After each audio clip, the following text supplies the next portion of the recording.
गड्ढा था बहुत बड़ा। लड़ाई होते होते होते होते उस गड्ढे में पंडित जी और पटेल साहब दोनों लोग गिर पड़े। अब पटेल साहब पंडित जी दोनों लोग टक्कर के, कोई कमजोर नहीं कोई ताकतवर नहीं, भयंकर लड़ाई चालू और कोई बचाने वाले नहीं जा रहा है। सब यही समझे भैया भागवत ऐसे ही होती होगी। अब के सब लोग चुपचाप देखते रहो।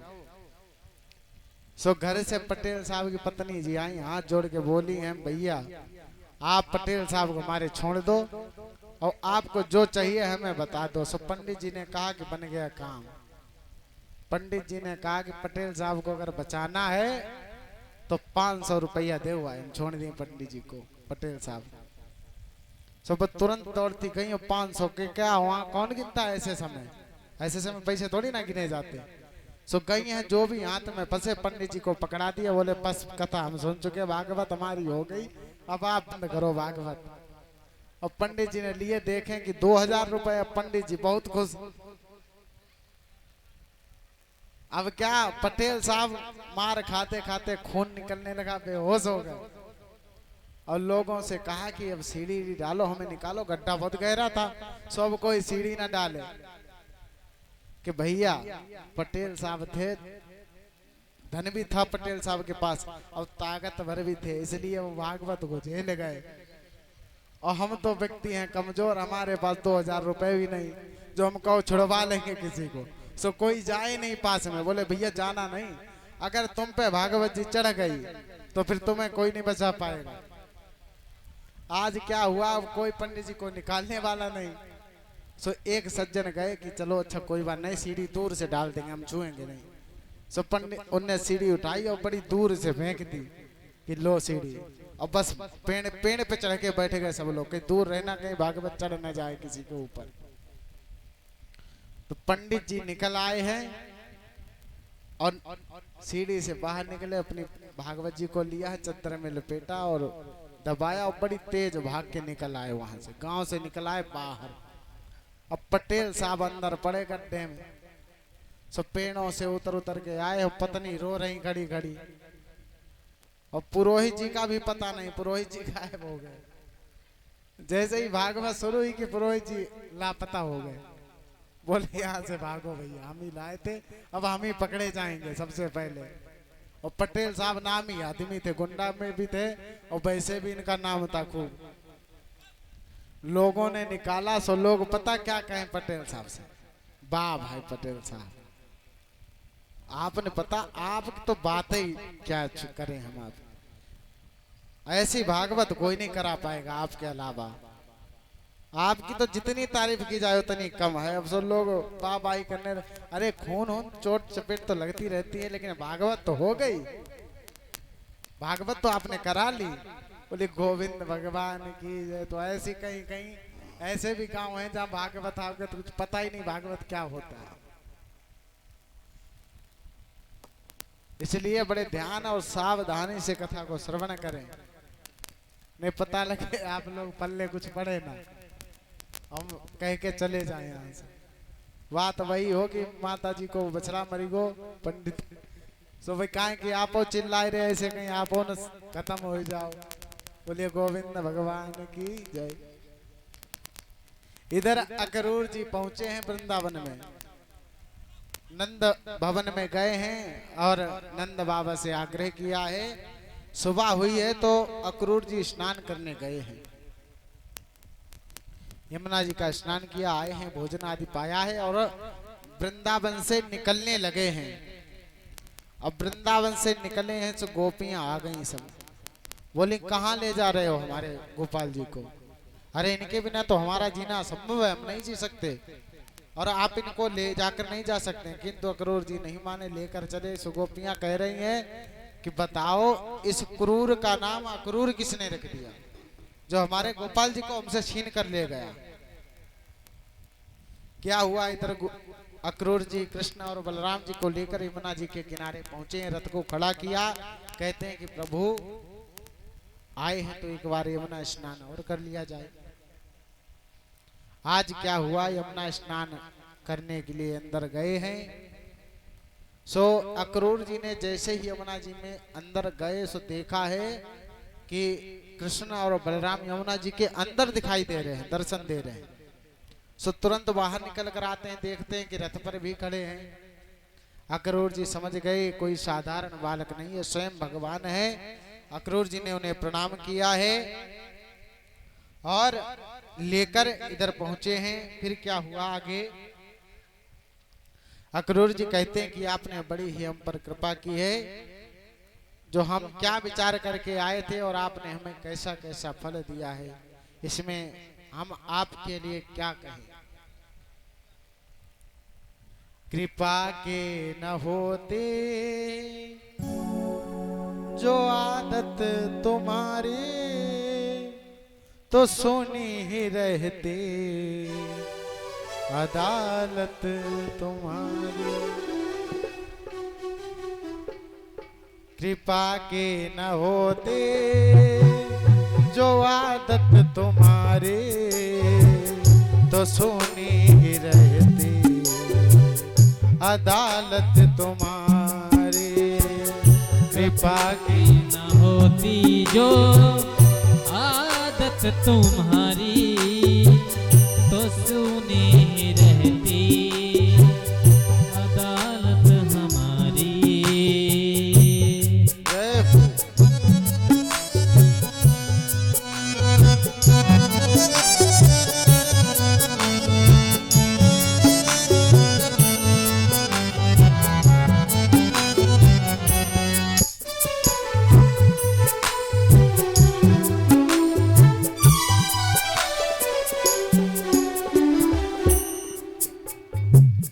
कृपा के न होते जो आदत तुम्हारे, तो सुनी ही रहती अदालत तुम्हारे। कृपा के न होते जो आदत तुम्हारे, तो सुनी ही रहती अदालत तुम्हारे। जो तीनों के दिल में जगह तुम न पाते, जो तीनों के दिल में जगह तुम न पाते, तो किस घर में होते इबादत तुम्हारी। कृपा के न होते जो आदत तुम्हारी, तो सोने ही रहती अदालत हमारी। बोलिए गोविंद भगवान की। अक्रूर जी कहते हैं कि प्रभु आपने हम पर ऐसी कृपा की है, हम ये नहीं सोचे थे कि हमें इतना सत्कार मिलेगा, इस भाव से आप मुझे दर्शन देंगे। आज नंद बाबा, गोपगण आदि सब, यशोदा मैया सब लोग मथुरा पहुंच गए हैं। इधर अक्रूर जी लेट हो गए आने में, क्योंकि ये भगवान के साथ में वार्तालाप करते हुए गए हैं मथुरा।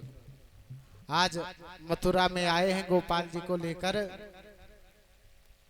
और जहां शिविर में नंद बाबा, गोपगण आदि सब रुके हुए थे, यहीं पर रुक गए हैं। सुबह हुई, सबने स्नान आदि किया है, और कृष्ण और बलराम ग्वाल वालों के साथ में जो कंस का भवन था, जहां कुश्ती होने वाली थी, उधर चल दिए।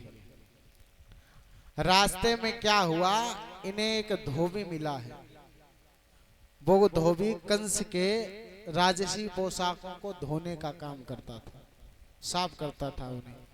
तो रास्ते में लेकर जा रहा था, इन्होंने देखा तो ग्वाल वालों ने कहा कि लाला, इसमें से अगर वस्त्र मिल जाए तो, मामा के यहाँ पहली बार जा रहे हैं, अगर ये वस्त्र मिल जाए तो थोड़ा अच्छा रहे लगेगा। हम लोगों के वस्त्र देखो सब मलिन हैं, अच्छे नहीं वस्त्र हैं, और आपके मामा जो हैं यहाँ के राजा हैं, और उनके यहाँ जाओगे तो ऐसे अच्छा थोड़ी ना लगेगा। तो भगवान ने कहा ठीक है, चलो वस्त्र की व्यवस्था हो जाएगी।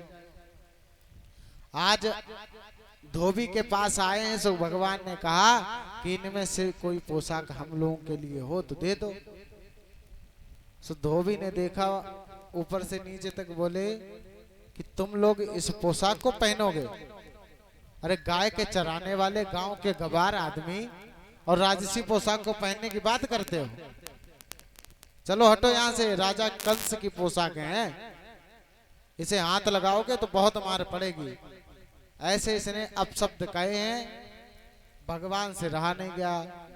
ग्वाल वाल कह रहे कि लाला अरे ये तो बड़ा जबरदस्त लग रहा है, हमें बताओ ऐसे कोई बात करता है? ये बात करने का कोई तरीका है? भगवान गए हैं और तलवार की भावना करके उसके थप्पड़ मारा है, सो उसका सर धड़ से अलग हो गया। बोलिए गोविंद भगवान की। गर्गाचार्य जी अपनी गर्ग संहिता में लिखते हैं कि ये धोबी कौन है, इसके पूर्व जन्म की कथा लिखी है।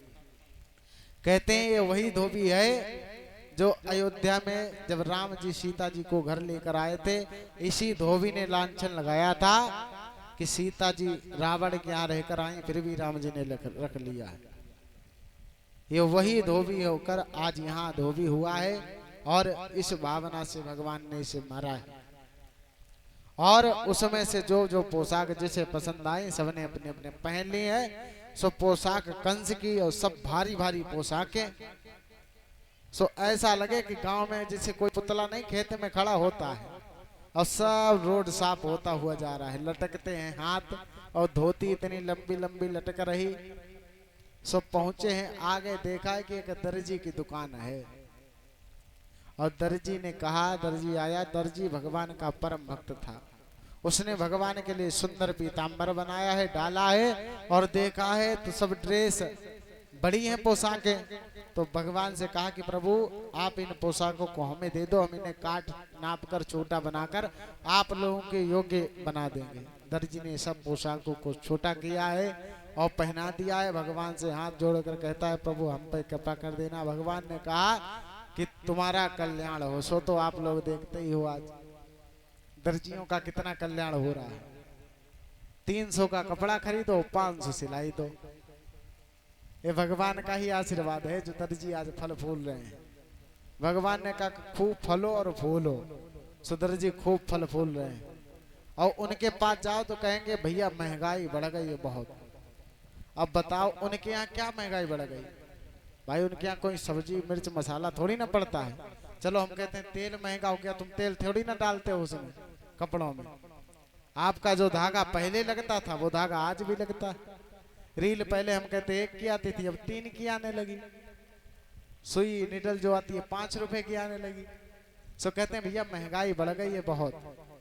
ये भगवान का ही वरदान है दर्जियों को जो आज खूब फल फूल रहे हैं। आगे बढ़े हैं भगवान। तो एक माली रहता है यहाँ, अब वो भगवान का इतना बड़ा भक्त है कि नित्य ही भगवान के लिए एक सुंदर माला बनाता है और रख देता है कि किसी दिन हमारे गोपाल जी आएंगे तो हम उनको धारण कराएंगे। आज भगवान इधर पहुंचे हैं, गोपाल जी को देखा है तो दर्जी ने वो माला ली है और गोपाल जी के गले में डाल दी है। इधर भगवान ने उसको आशीर्वाद दिया है। राम शिवार सोहम मथुराया बभूवहा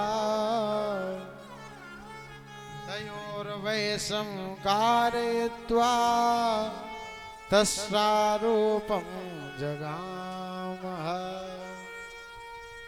भगवान आगे चले हैं तो देखा है एक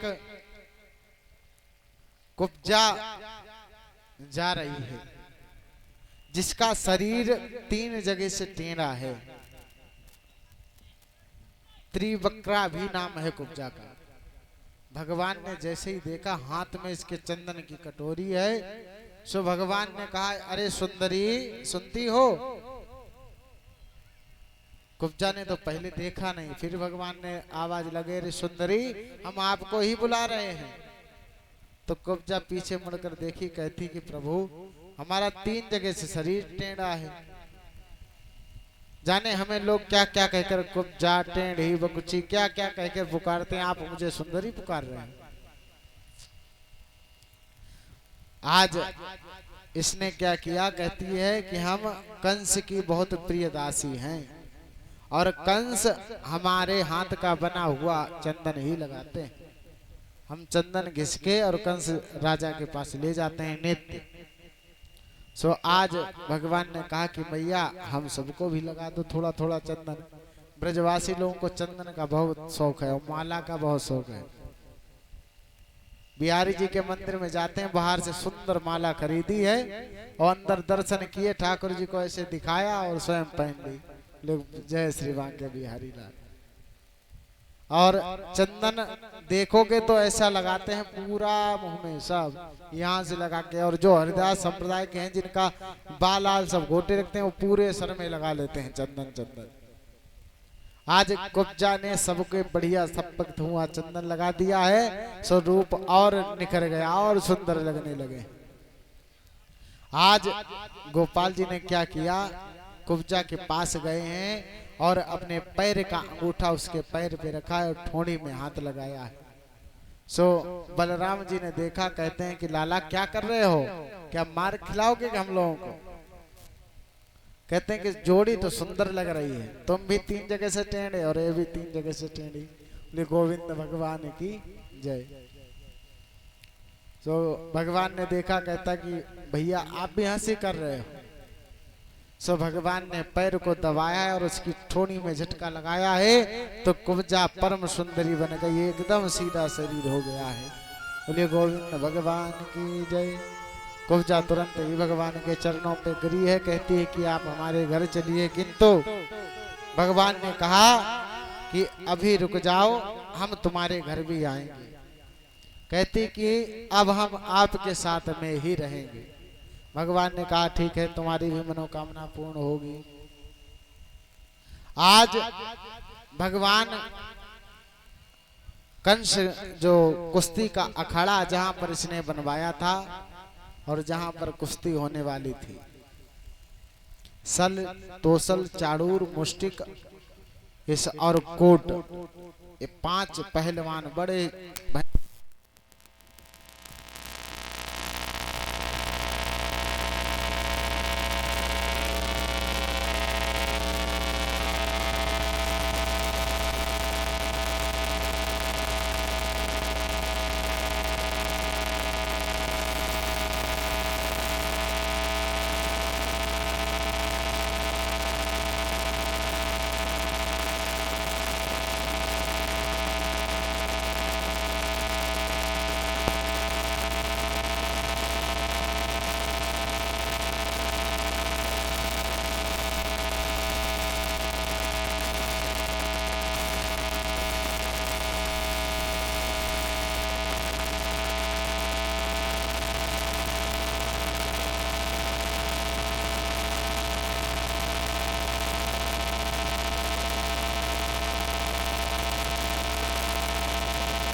बोलिए गोविंद भगवान की जय। आज कंस वध होने वाला है, अभी सब अपनी अपनी शक्तियां दिखा रहे हैं।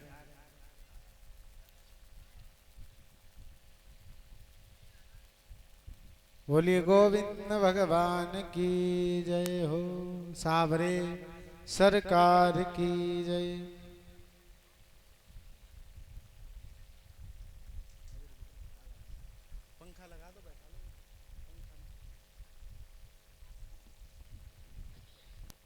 जय हो जय हो। बोलिए गोविंद भगवान की जय हो। आज भगवान कुब्जा पर कृपा करके आगे बढ़े हैं और जहां पर कुश्ती होने वाली है उधर पहुंचने लगे हैं। तो कंस ने इधर क्या किया, गेट पर कुवलिया पीड़ हाथी को खड़ा कर दिया गया। आज भगवान इधर आए हैं, हाथी को देखा है तो जो इसका महावत है बड़ा ही क्रोध में बैठा हुआ, उसको आदेश मिला हुआ पहले ही आ जाए इनको मार देना।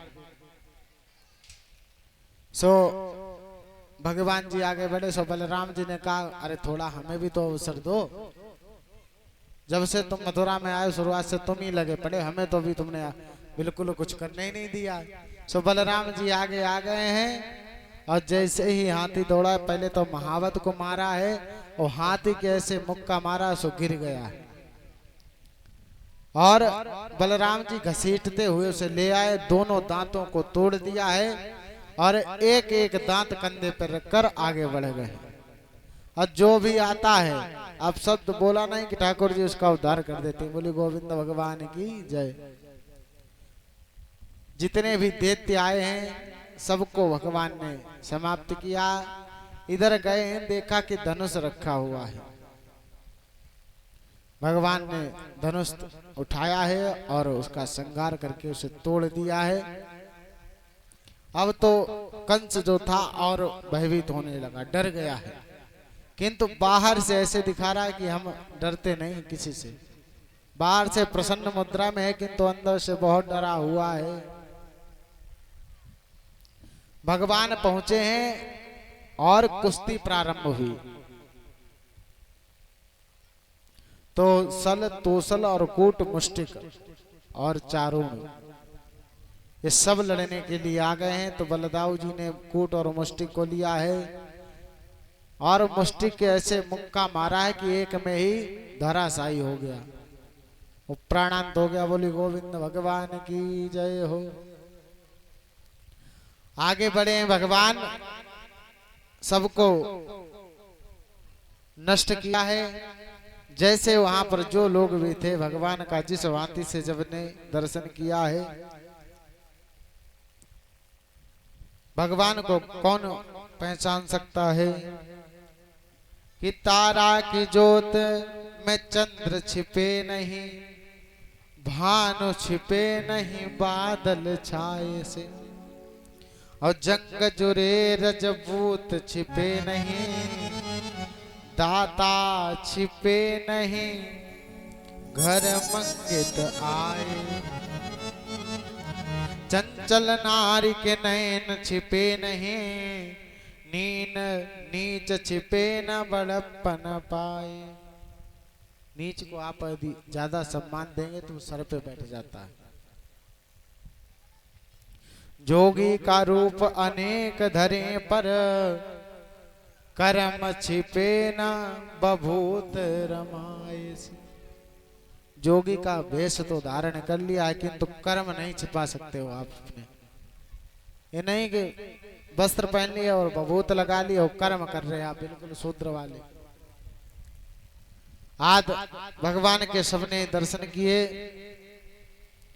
कि जागी रही भावना जैसी, जागी रही भावना जैसी, प्रभु मूरत देखे तन तैसी। जागी रहे भावना जैसी, जागी रहे भावना जैसी, प्रभु मूरत देखे तिन तैसी, प्रभु मूरत देखे तिन तैसी। श्री राम जय राम जय जय राम, श्री राम जय राम जय जय राम, श्री राम जय राम जय जय राम, ओ श्री राम जय राम जय जय राम, श्री राम जय राम जय जय राम। जिसकी जैसी भावना थी उसी हिसाब से भगवान ने सबको दर्शन दिए। जो भगवान को शत्रु समझते थे उनके सामने भगवान शत्रु बनकर प्रकट हुए। जो भगवान को अपना समझते थे भगवान ने उन्हें अपना समझा है। जैसे व्यक्ति की जो धारणा रही भगवान ने सबको वैसे ही दर्शन दिए हैं। और पांचों पहलवानों को भगवान ने नष्ट कर दिया है। आगे देखा है कंस जो था वसुदेव और देवकी को मारने के लिए दौड़ा। भगवान पहुंच गए हैं। कंस 7 दरवाजों के पीछे छुपा है किंतु फिर भी भगवान एक एक दरवाजा तोड़कर अंदर घुसते चले गए और कंस की चोटी पकड़कर खींच कर लाए हैं। और उसकी छाती पर बैठकर भगवान क्या कहते हैं कि छोड़ दिया जाए या मार दिया जाए, बोल तेरे साथ क्या सोलो किया जाए। छोड़ दिया जाए या मार दिया जाए, बोल तेरे साथ क्या सोलो किया जाए। बोल तेरे साथ क्या सोलो किया जाए, बोल तेरे साथ क्या सोलो किया जाए। भगवान ने बैठे हैं, कहते हैं कि मामा याद करो आपने कितने निंदित कर्म किए हैं, अपने कर्मों को याद करो। और इधर भगवान ने क्या किया, उसकी छाती पर बैठे हैं और संपूर्ण ब्रह्मांड का जितना भी वजन है सब अपने अंदर बढ़ाना प्रारंभ किया है। तो वहीं पर इसका प्रारंभ हो गया है। बोलिए कंस मर्दन भगवान की जय हो। आज भगवान ने कंस का उद्धार कर दिया है। इधर क्या हुआ, कंस के जो भाई थे सब भगवान को मारने के लिए दौड़ पड़े। भगवान सबका उद्धार किया है, सबको नष्ट किया है और फिर जाकर वसुदेव देवकी जी को छुड़ा दिया है। उग्रसेन जी को छुड़ाया जो कंस के पिता थे, पुनः राजगद्दी पर बैठा दिया और सभी के जो भी मनोरथ थे भगवान ने सब पूर्ण किए। और कंस की इतनी भयानक मृत्यु हुई है और सब प्रजा प्रसन्न हो गई है। कंस से प्रजा बड़ी दुखी थी। इस प्रकार से भगवान ने कंस का वध किया है। इधर क्या हुआ, कंस की पत्नी थी दो, अस्ति और प्राप्ति। अस्ति और प्राप्ति नाम की जरासंध की दो पुत्री थी जिनके साथ कंस का विवाह हुआ था। कंस बचपन से ही बहुत बलवान था। इससे जितने भी बालक थे सब डरते थे। जब ये निकलता था सब छिप जाते थे, निकलो निकलो भैया देखो कंस आ रहा है, और जिसे देखता था मारता था। प्रजा बहुत छोटे बचपन से ही परेशान थी। एक बार क्या हुआ, जरासंध युद्ध शिविर करने आए तो यमुना जी के किनारे शिविर लगा हुआ था और इनके जरासंध के पास ही कुबलिया पीड़ हाथी था। तो कुबलिया पीड़ हाथी जो था किसी प्रकार से सांकर आदि तोड़कर वहां से भाग गया और कंस के पास पहुंच गया। तो कंस ने उसे उठाया और इतनी तेज फेंका है कि कुबलिया पीड़ हाथी उनके यहाँ गिरा आके सरकता हुआ। जरासंध ने देखा कि इतना बलवान कौन है जो कुबलिया पीड़ हाथी को ऐसे फेंक देगा। पता किया है तो उग्रसेन का पुत्र कंस है।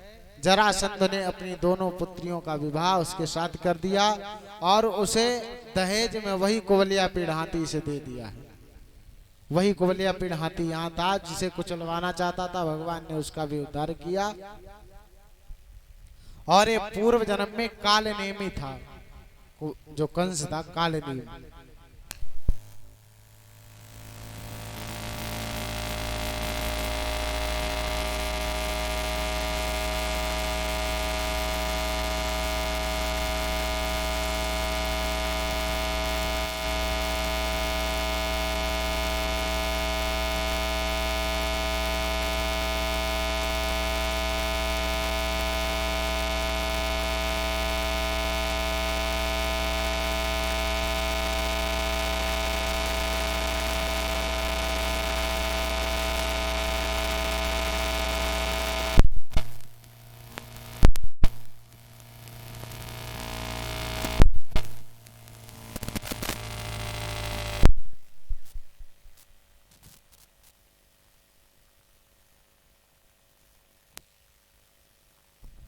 राधे, जय श्री राधे। बोले गोविंद भगवान की जय। इधर कंस को मारा है और भगवान ने बंसी बजाई तो सबके दुख दूर हुए, सबके दुख नष्ट हुए हैं। सब ग्वाल वाल प्रसन्न हुए हैं।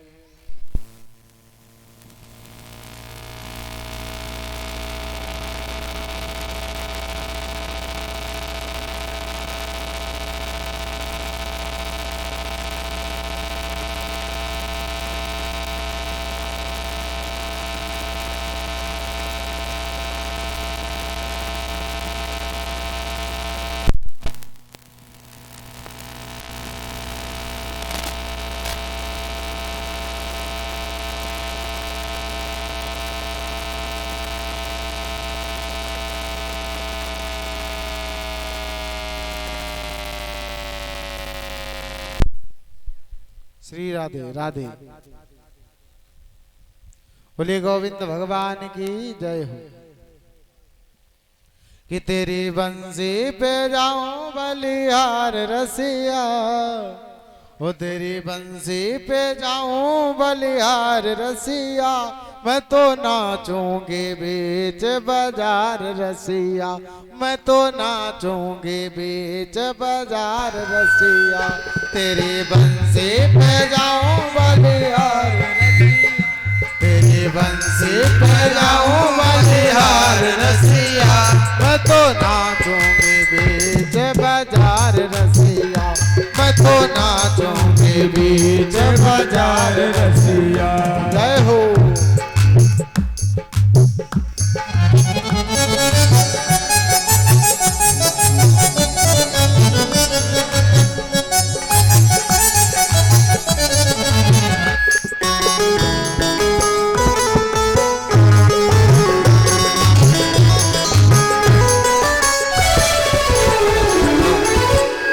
और ओढ़ के आई मैं तो लाल चुनरिया, ओढ़ के आई मैं तो लाल चुनरिया, मटकी उठा के मैं तो बनी रे गुजरिया, मटकी उठा के मैं तो बनी रे गुजरिया, तो करे आई 16 श्रृंगार रसिया, मैं तो करे आई 16 सिंगार रसिया, ओ मैं तो नाचूंगी बीच बाजार रसिया, मैं तो नाचूंगी बीच बाजार रसिया। ओ तेरी बंसी पे जाऊं बलिहार रसिया, तेरी बंसी पे जाऊं बलिहार रसिया, हाँ मैं तो नाचूंगी बीच बाजार रसिया, मैं तो नाचूंगी बीच बाजार रसिया, हाँ मैं तो नाचूंगी बीच बाजार रसिया, मैं तो नाचूंगी बीच बाजार रसिया। तेरे पीछे मैं तो आई अकेली, तेरे पीछे मैं तो आई अकेली, बड़े गोप की नई नवेली, बड़े गोप की नई नवेली, ओ मैं तो आई हूँ, ओ मैं तो आई करने मनोहार रसिया, मैं तो आई हूँ करने मनोहार रसिया, मैं तो नाचूंगी बीच बाजार रसिया, मैं तो नाचूंगी बीच बाजार रसिया, तेरे बंसी पे जाऊं बलिहार रसिया, तेरी बंसी पे जाऊं बलिहार रसिया, ओ मैं तो नाचूंगी बीच बाजार रसिया, मैं तो नाचूंगी बीच बाजार रसिया, मैं तो नाचूंगी बीच बाजार रसिया, मैं तो नाचूंगी बीच बाजार रसिया, मैं तो नाचूंगी बीच बाजार रसिया, मैं तो नाचूंगी बीच बाजार रसिया। सबने भगवान का सुंदर गान किया है, सब प्रसन्न हुए हैं और जो गोपगण आदि थे सब लौट कर आए हैं। इधर भगवान फिर गुरु शांतिपनी मुनि जी के आश्रम पर गए हैं और वहां पर कृष्ण बलराम जी ने दोनों लोगों ने 64 दिनों में 64 विद्याएं पढ़ी हैं। फिर अपने गुरुदेव जी से बोले हैं कि प्रभु गुरु दीक्षा बताइए। तो गुरु जी ने कहा है कि हमारा पुत्र जो है समुद्र में डूब गया था, आप उसे यदि वापस ला सकें, क्योंकि गुरु माता बड़ी परेशान रहती है। भगवान गए हैं और पता किया कि हमारा गुरु पुत्र कहाँ है। यम जी की संयमपुरी में गए हैं, वहां से अपने गुरु पुत्र को लाकर गुरु जी को दिया है। माता बड़ी प्रसन्न हुई हैं और भगवान इधर उद्धव जी के पास आए। उद्धव जी से कहा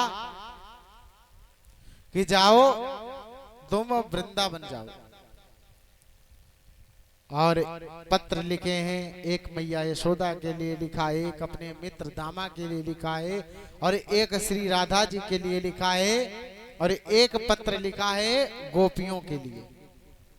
भगवान ने उद्धव जी को पत्र दिए हैं और कहा कि जाओ हमारे वृंदावन धाम में जाकर सभी को पत्र दे देना और देख कर आना किस प्रकार रह रही हैं।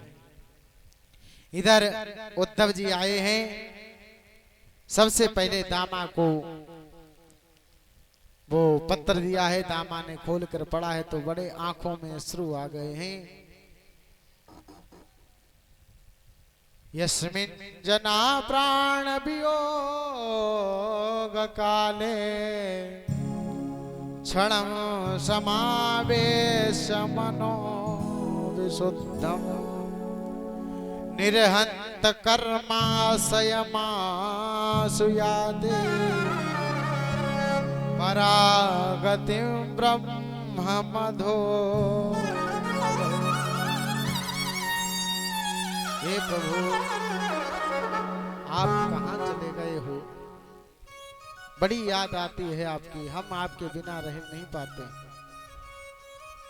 पता नहीं कितने दिन निकल गए, आपका मुख कमल का दर्शन नहीं हुआ है।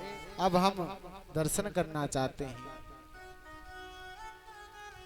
ऐसे रोता है उद्धव जी। चलिए, यशोदा मैया को पत्र दिया है, नंद बाबा को दिया है। नंद बाबा और यशोदा मैया भी पत्र पढ़ के रोने लगे हैं। हमारा कन्हैया हमारे पास रहता था, कैसी लीलाएं करता था।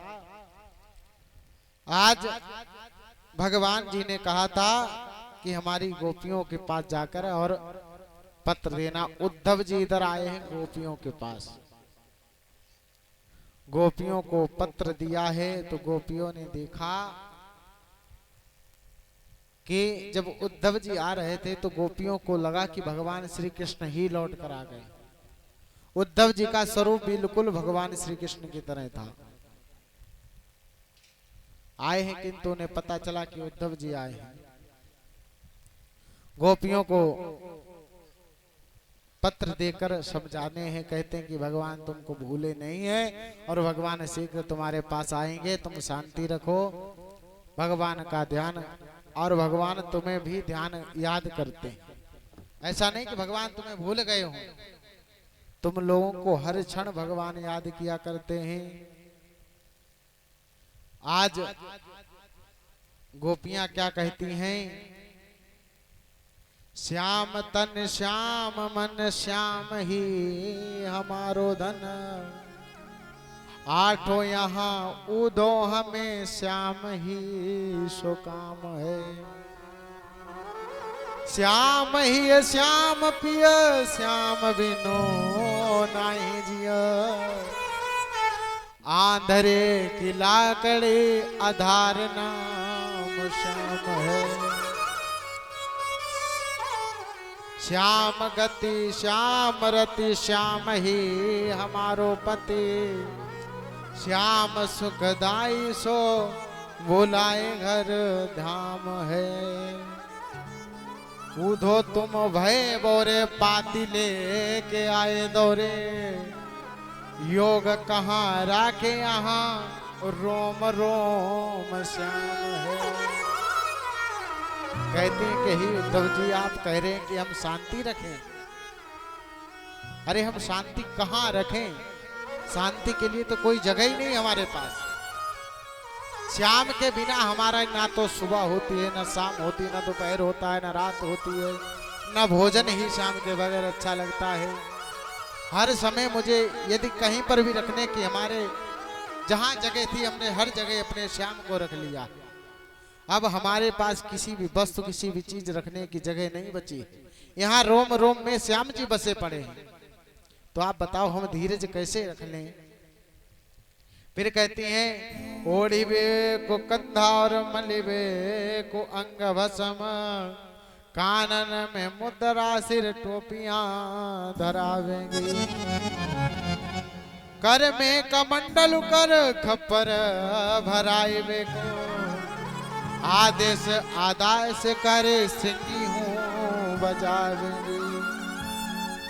कुब्जा को रिद्धि दई गोपिन को सिद्धि दई, फिरेंगी मसाननी में गौरख जगावेंगी। एक बार उद्धव जी फोए फेरी समझाई कहो, ऐसी ब्रज वाला मृग शाला कहाँ जाएंगे। हे उद्धव जी हम कहाँ जाएं? आप कह रहे हैं कि योग रखो, हम कैसे समझें? हमारे पास इतना धीरज नहीं रखने की। हमसे भगवान ने कहा था, जब प्रभु यहाँ से गए हमने उनसे पूछा कि कब आओगे, तो हमसे परसों का वादा करके गए थे। आज वर्षों निकल गए हैं कि तो प्रभु को कोई याद नहीं आई हमारी। भगवान के बिना एक पल भी हमें वर्षों के समान लगता है। और आप कह रहे हैं कि धीरज धरो, कहां तक धीरज धरो? परसों की घनश्याम हमसे कहे गए, परसों की घनश्याम हमसे कहे गए, हो गए बरसों तड़पते रह गए, हो गए बरसों तड़पते रह गए। परसों की घनश्याम हमसे कहे गए, परसों की घनश्याम हमसे कहे गए, हो गए बरसों तड़पते रह गए, हो गए बरसों तड़पते रह गए, हो गए बरसों तड़पते रह गए। और क्या कहती हैं गोपियां? है बड़ा निर्मोही वह आसा नहीं, है बड़ा निर्मोही वह आसा नहीं, श्याम बिन हमसे रहा जाता नहीं, श्याम बिन हमसे रहा जाता नहीं। मन हमारा साथ अपने ले गए, मन हमारा साथ अपने ले गए, कह गए परसों तड़पते रह गए, परसों की बरसों हो गए।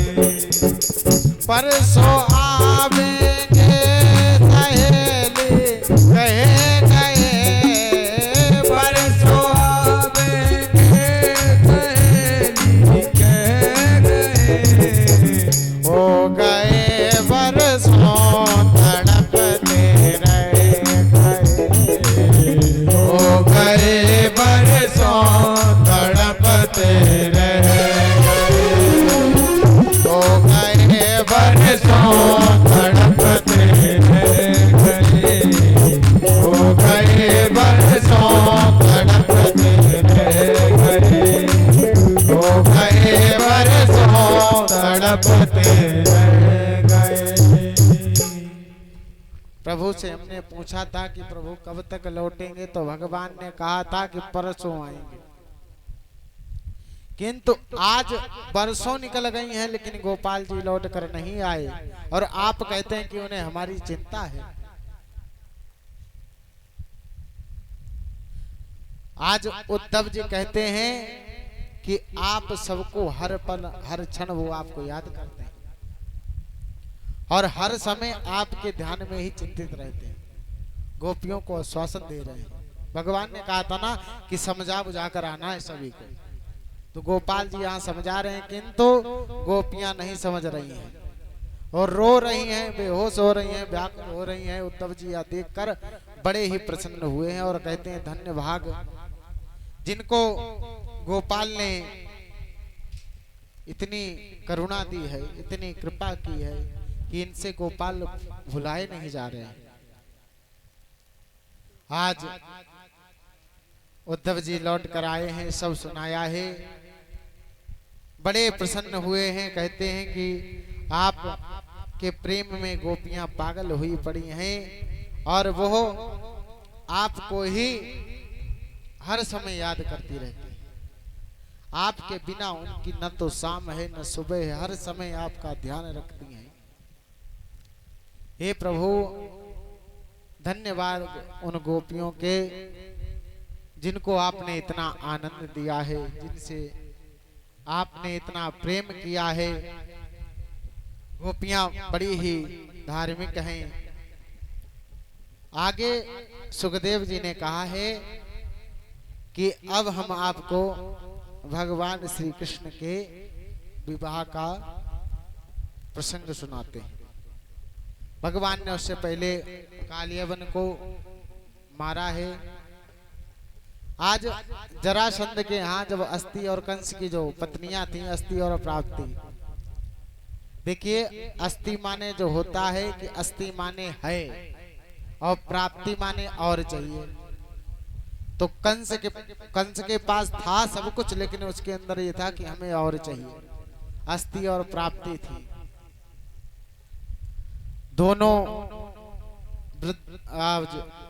विधवा हो गई हैं और अपने पिता के पास आई हैं रोती हुई। सब हाल बताया है कि कंस हमारे पति इस ऐसे ऐसे मारे गए हैं। आज जरासंध ने जैसे ही सुना है तो कहता है कि पुत्रियों आप चिंता मत करो, हम अवश्य ही अपने जमाई का बदला लेंगे। आज जरासंध ने 23 अक्षौणी सेना लेकर और चढ़ाई कर दी है भगवान जी पे। तो प्रभु ने युद्ध किया है 17 बार। जरासंध ने 23 अक्षौणी सेना लेकर भगवान पर युद्ध किया है, किंतु जीता नहीं। तो 18वीं बार ही भगवान ने क्या किया, जरासंध ने ब्राह्मणों को बैठाला है। कहता है कि अगर इस बार हम हारे गए तो तुम लोगों को छोड़ेंगे नहीं। ब्राह्मण अनुष्ठान कर रहे हैं, गोपाल जी का ध्यान कर रहे हैं। प्रभु अब हमारी लाज आपके हाथ में है, अब हमारी जान आपके हाथ में है, आप जो समझोगे वैसा करना। तो भगवान ब्राह्मणों के लिए रण छोड़ बने हैं। आज जरासंध युद्ध करने के लिए आया है, तो भगवान जो है रण छोड़कर भाग गए। बोलिए रण छोड़ भगवान की। क्योंकि ब्राह्मण बैठे हुए हैं, इसलिए इसको जिताना। एक बहुत ऊंचा पर्वत है, उस पर भगवान जी चढ़ गए हैं और जरासंध ने बहुत ढड़वाया, किंतु भगवान नहीं मिले। तो इसने सोचा है कि इसी पर्वत पर कहीं होंगे, तो नीचे से आग लगवा दी और भगवान जी वहां से कूद कर द्वारिकापुरी में पहुंच चुके थे। इधर एक कालियावन नाम का था दैत्य, जो जरासंध के साथ में था। उसने कहा, देख लिया कि भगवान भाग रहे हैं और उधर गए हैं, तो ये भाग कर आया है। तो भगवान एक गुफा में घुस गए और उस गुफा में मुचकुंद लेटे हुए थे। मुचकुंद के ऊपर भगवान ने अपना पीतांबर उतारा है और डाल दिया, उड़ा दिया है। कालियावन आया है और इधर देखा है कि भगवान का पीतांबर पड़ा है, तो मुचकुंद को ही भगवान समझकर गया और बड़ी तेज से लात मारी है। सो मुचकुंद की निद्रा खुली और जैसे ही दृष्टि पड़ी है कालियावन पर, सो जलकर भस्म हो गया। बोलिए गोविंद भगवान की। जब दैवासुर संग्राम हुआ था तो मुचकुंद ने देवताओं की सहायता की थी। फिर भगवान ने कहा था इनसे कि वरदान मांगो, तो मुचकुंद ने कहा कि हमें बड़ी तेज नींद आ रही है, वरदान दान की बात में करना, पहले हमें सोने के लिए कोई व्यवस्था करो अच्छी, और हमें कोई जगाए नहीं, ये ध्यान रखना। तो भगवान इंद्रादि देवताओं ने कहा कि ठीक है, ये गुफा तुम्हें दी जाती है और जो भी तुम्हें जगाएगा और जिसकी दृष्टि तुम्हारी जिसके ऊपर पड़ेगी जलकर भस्म हो जाएगी। सो कालियावन भगवान तो सब जानते थे, इसी कारणवश भगवान आए हैं। मुचकुंद की दृष्टि पड़ी, कालियावन जलकर भस्म हो गया।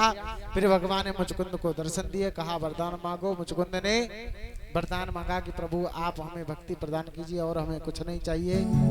भगवान ने वरदान देकर शांत किया है। इधर विदर्भ देश के राजा हैं भीष्मक, उनके पुत्र हैं रुक्मबाहु, रुक्मी, रुक्मरथ और रुक्म। 4 पुत्र हैं और एक पुत्री है जिनका नाम है रुक्मिणी। इन्होंने भगवान श्री कृष्ण के बारे में बहुत सुन रखा है नारद आदि ऋषियों से, और ये इनका बहुत मन है कि हमारा विवाह भगवान के साथ में हो। इतनी लीलाएं इन्हें सुन रखी हैं और मन ही मन में उनको अपना पति मान लिया। किंतु जो इनका भाई है रुक्मी, वह भगवान से बहुत बड़ा द्रोह मानता। इसने क्या किया, दमघोष के पुत्र शिशुपाल के साथ में अपनी बहन का विवाह करने का नक्की किया। और कहते ही इधर रुक्मिणी जी बड़ी अंदर ही अंदर आत्मा से दुखी हैं, कहे कुछ शक्ति नहीं है, इसलिए बड़ी दुखी हो रही है। आज क्या हुआ कि इन्होंने एक ब्राह्मण को बुलाया है और उसके अंदर एक पत्र दिया, तो उसमें अपने सब मन की बात रख दी है और कहा कि ये भगवान को जाकर पकड़ा देना, द्वारिकाधीश श्री कृष्ण को। ब्राह्मण चला गया है और इधर जो रुक्मिणी है, रुक्मी वो बड़े डांट फटकार कर रखता है। लक्ष्मी के प्रिय चारि सुत, धर्म अग्नि नृपचोर, और जो जेठे माने नहीं, सो तीन करें घर फोड़। लक्ष्मी के 4 पुत्र हैं, धर्म, अग्नि, नृप और चोर। और जो ज्येष्ठ पुत्र धर्म, जो धर्म की बात नहीं मानता है, तो 3 घर में भड़पोर कर देते हैं। बोले कैसे? अग्नि, नृप और चोर। घर में अग्नि लग जाएगी, चोरी हो जाएगी, या कोई ऐसा पुत्र होगा जो सब धारण करके बहा देगा, जो धर्म की बात नहीं मानेगा और उद्दंडता पूर्वक जीवन करता है, तो उसके घर में भड़पोर हो जाता है। रुक्मिणी साक्षात लक्ष्मी मैया हैं और यह अपनी बहन मानता है, कहता है कि हम जहां चाहेंगे वहां विवाह करेंगे। किंतु रुक्मिणी मैया अंदर अंदर ही प्रेम करती हैं भगवान श्री कृष्ण को, कि मुझे प्रेम है घनश्याम से, मुझे चाहता शिशुपाल। मुझे प्रेम है घनश्याम से, मुझे चाहता शिशुपाल। मैं पसंद हूँ किसी और की, मुझे चाहता शिशुपाल है। मुझे प्रेम है घनश्याम से, मुझे चाहता शिशुपाल है। मुझे प्रेम है घनश्याम से, मुझे चाहता शिशुपाल है। ब्राह्मण को पत्र दिया है। आज ब्राह्मण गया है भगवान श्री कृष्ण के पास और जो रुक्मिणी ने लिखा था वो सुनाने लगा है। श्रुत्वा गुणान भुवन सुंदर शृण्वतान्ते, निर्विश्य कर्ण विवरै हरतो गतापम। रूपं दृशादृशमतामखिलोऽर्थलाभं, त्वयच्युताभिषचित्तमपात्रपं मे। प्रभु श्रुत्वा गुणान् भुवन सुंदर शृण्वतान्ते। प्रभु मैंने आपके गुणों को सुन रखा है, इसलिए मैं चाहती हूँ कि आप मुझे पत्नी रूप में स्वीकार करें, और यदि ऐसा नहीं हुआ तो मैं अपने प्राणों को त्याग दूंगी। भगवान को सुना रहा है पत्र, और रुक्मिणी मैया ने सब बात लिख दी है कि हमारा भाई रुक्मी हमारा विवाह जबरदस्ती शिशुपाल के साथ में कर रहा है, किंतु हमारी इच्छा नहीं है कि मैं शिशुपाल से विवाह करूं। इसलिए प्रभु यदि आप विवाह से पूर्व आ गए तो ठीक, अन्यथा मैं प्राणों को त्याग दूंगी। और भगवान का एक नियम है, जिस प्रकार जो मुझे भजेगा मैं उसी को उसी हिसाब से मिलूंगा। रुक्मिणी जी आज पति रूप में स्वीकार करना चाहती हैं भगवान को। तो भगवान ने क्या किया, पत्र में लिख दिया कि चिंता मत करो, मैं अवश्य आऊंगा।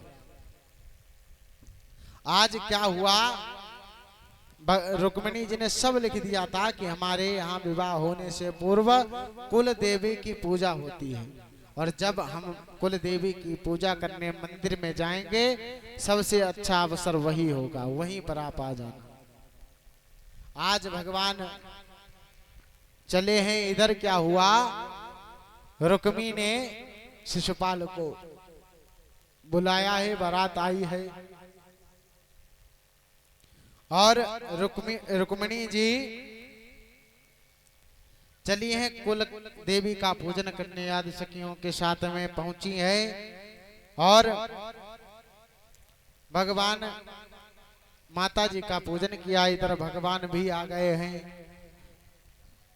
रुक्मिणी जी कुल देवी की पूजा करके बाहर निकली हैं, तो चारों तरफ देख रही, किंतु भगवान इन्हें दिखाई नहीं पड़ रहे।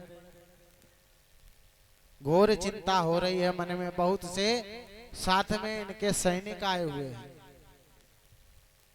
रुक्मी को भय था कहीं ऐसा हो न जाए। इधर वैदर्भ्याम सतु संदेशम निशम्य यतु नंदना प्रगृह्य पाणिना पाणिम प्रहसन्ने नमः ब्रवीता। भगवान आ गए हैं इधर मंदिर में, और इतना तेज है भगवान के अंदर, मानो साक्षात सूर्य पृथ्वी पर उतर पड़ा हो। जो भी सैनिक थे सबकी आंखें चकाचौंध हो गई, किसी को कुछ दिखाई नहीं दे रहा है अंधकार के अलावा।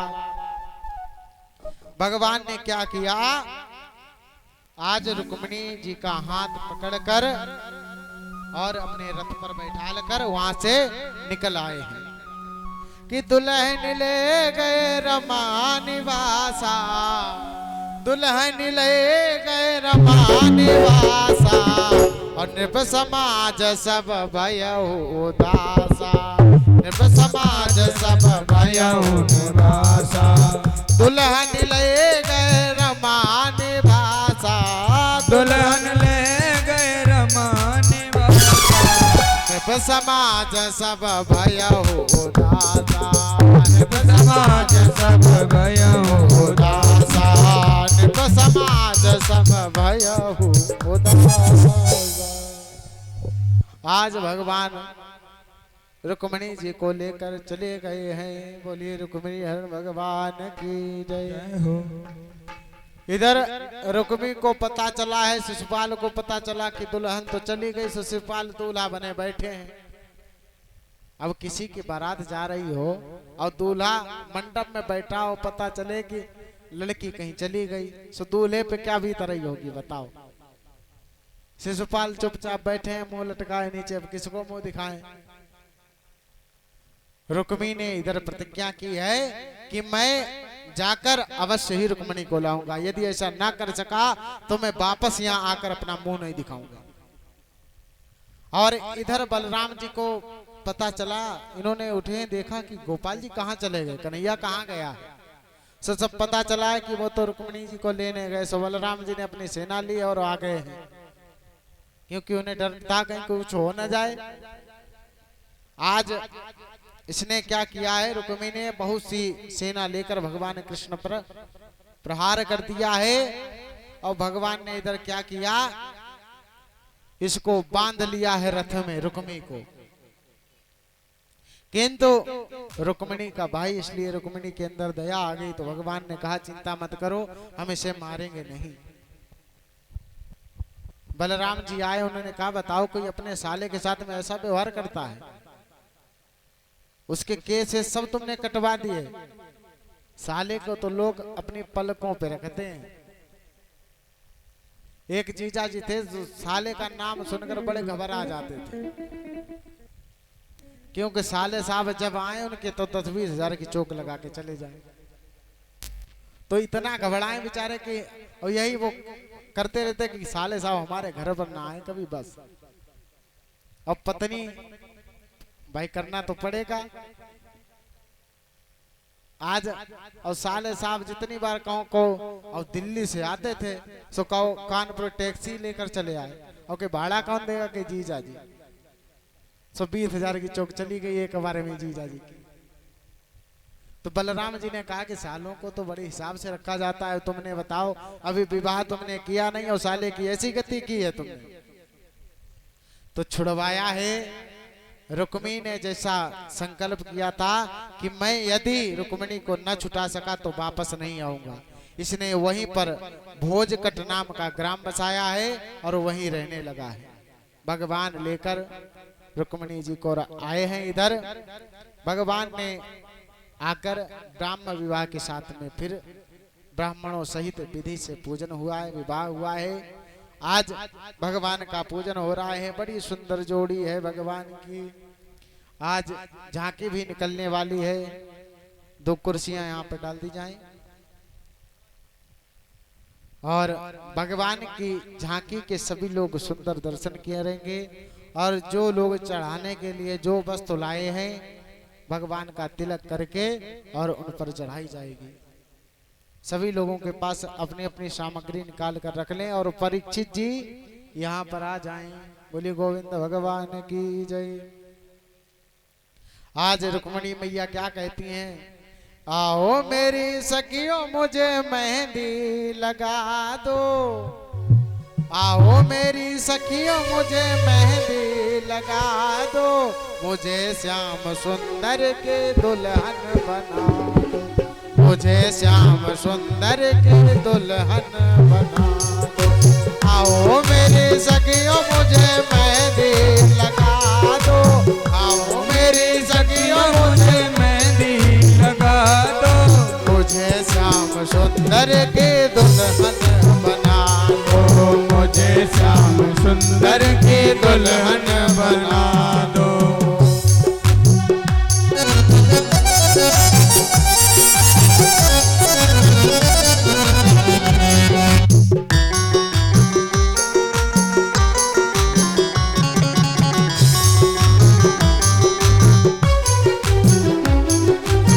सत्संग में मेरी बात चलाए, सत्संग में मेरी बात चलाई, सतगुरु ने मेरी कीनी सगाई, सतगुरु ने मेरी कीनी सगाई, उनको बुला के हथले बातों करा दो, उनको बुला के हथले बातों करा दो, मुझे श्याम सुंदर की दुल्हन बना दो, मुझे श्याम सुंदर की दुल्हन बना दो। आओ मेरी सखियों मुझे मेहंदी लगा दो, आओ मेरी सखियों मुझे मेहंदी लगा दो, मुझे श्याम सुंदर के दुल्हन बना दो, मुझे श्याम सुंदर की दुल्हन बना दो।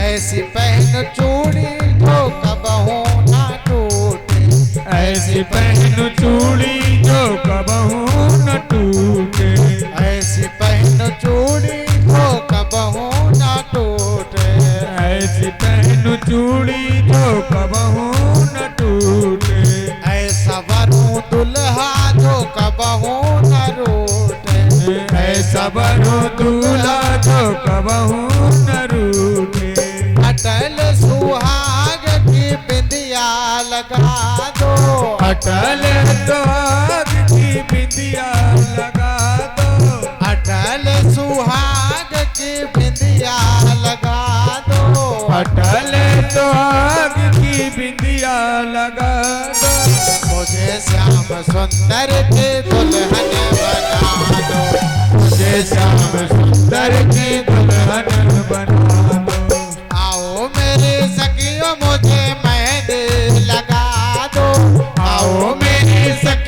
मुझे मेहंदी लगा दो, मुझे श्याम सुंदर के दुल्हन बना दो मुझे श्याम सुंदर की दुल्हन बना दो, मुझे श्याम सुंदर के दुल्हन बना दो, मुझे श्याम सुंदर की दुल्हन बना दो, मुझे श्याम सुंदर की दुल्हन बना दो, मुझे श्याम सुंदर की दुल्हन बना दो, मुझे श्याम सुंदर की दुल्हन बना दो।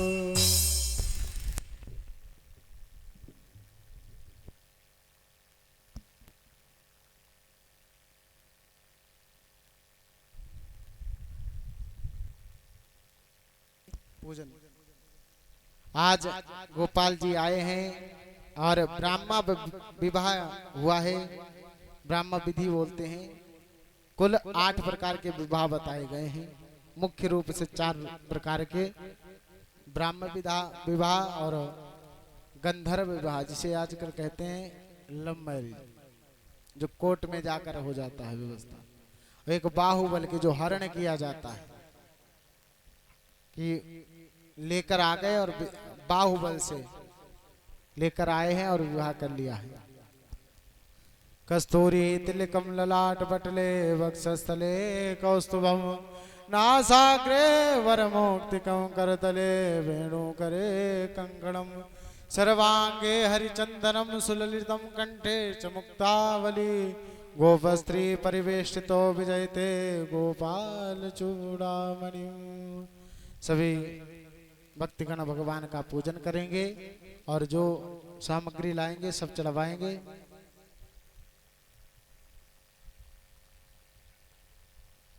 आज भगवान का बड़ा सुंदर पावन विवाह हुआ है। रुक्मिणी मैया के साथ में साक्षात लक्ष्मी मैया की तरह लग रहे हैं। अनुपम माधुरी जोड़ी हमारे श्याम श्यामा गे, अनुपम माधुरी जोड़ी हमारे श्याम श्यामा गे, मधुर रस से भरी अखियाँ हमारे श्याम श्यामा गे, अनुपम माधुरी जोड़ी हमारे श्याम श्यामा गे। वरमाला डलवा दो। और जो भी भगवान का पूजन करना चाहे, कन्यादान तो सबने खूब लिए होंगे, किंतु आज साक्षात लक्ष्मी मैया का दान लेने का सौभाग्य बहुत कम मिलता है। इसलिए सब लोग आएंगे और भगवान का तिलक से पूजन आदि करके और उन्हें प्रणाम कर कर स्वयं आसन पर बैठे। और सुंदर सी झांकी आज निकली है तो दर्शन करेंगे सब लोग।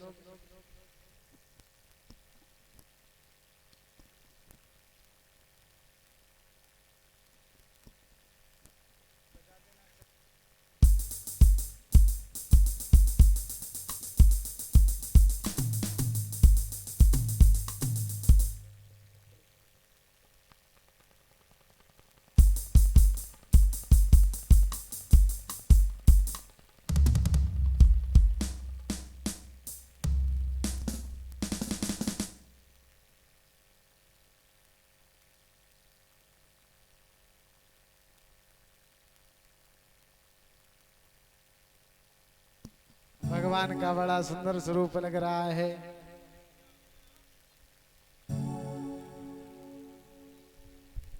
सभी लोग हाथ में फूल ले लेंगे और जयमाला पड़ेगी तो भगवान के ऊपर पुष्पों की वर्षा होगी।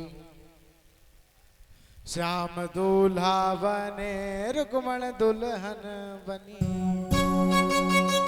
श्याम दूल्हा बने रुक्मण दुल्हन बनी, इनकी प्यारे प्यारे छवि मोरे मन में बस। श्याम दूल्हा बने रुक्मण दुल्हन बनी, श्याम दूल्हा बने रुक्मण दुल्हन बनी, इनकी प्यारी प्यारी छवि मेरे मन में बसी। श्याम दूल्हा बने रुक्मण दुल्हन बनी, श्याम दूल्हा बने रुक्मण दुल्हन बनी।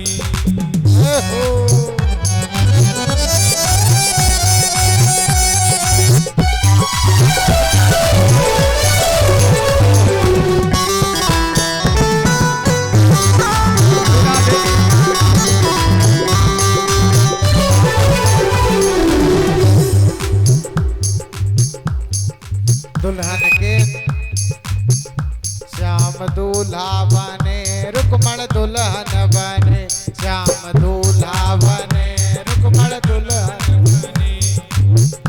और दूल्हा माथे मोर विराजे दुल्हन माथे मोरिया, दूल्हा माथे मोर विराजे दूल्हा माथे मोर विराजे दुल्हन माथे मोरिया, दूल्हा माथे मोर विराजे दुल्हन माथे मोरिया।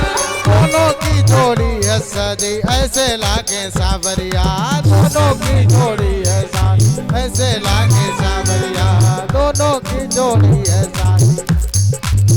ओ श्याम दूल्हा बने रुक्मण दुल्हन बने, श्याम दूल्हा बने रुक्मण दुल्हन बनी। ओ इनकी दोनों की छवि मोरे मन में बसे, श्याम दूल्हा बने रुक्मण दुल्हन बनी। श्याम दूल्हा बने रुक्मण दुल्हन बनी। श्याम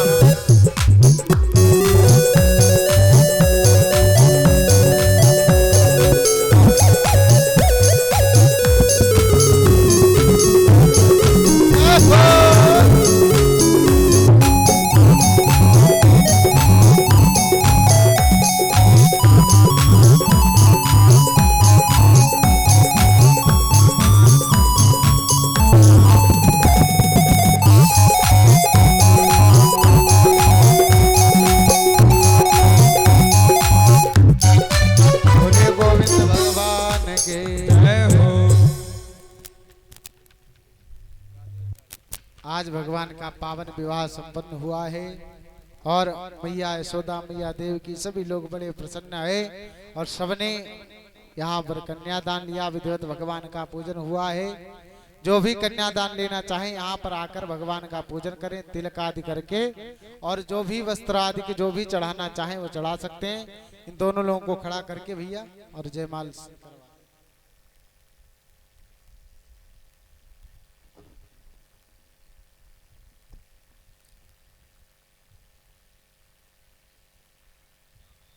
बोलिए गोविंद भगवान की जय। माल्यादीनि सुगंधिनी मालत्यादीनि वै प्रभो मया हृतानि च पुष्पाणि पूजार्थं प्रतिगृह्यताम्। आज मैया रुक्मिणी ने उनको गणपति चुना है। सभी बड़े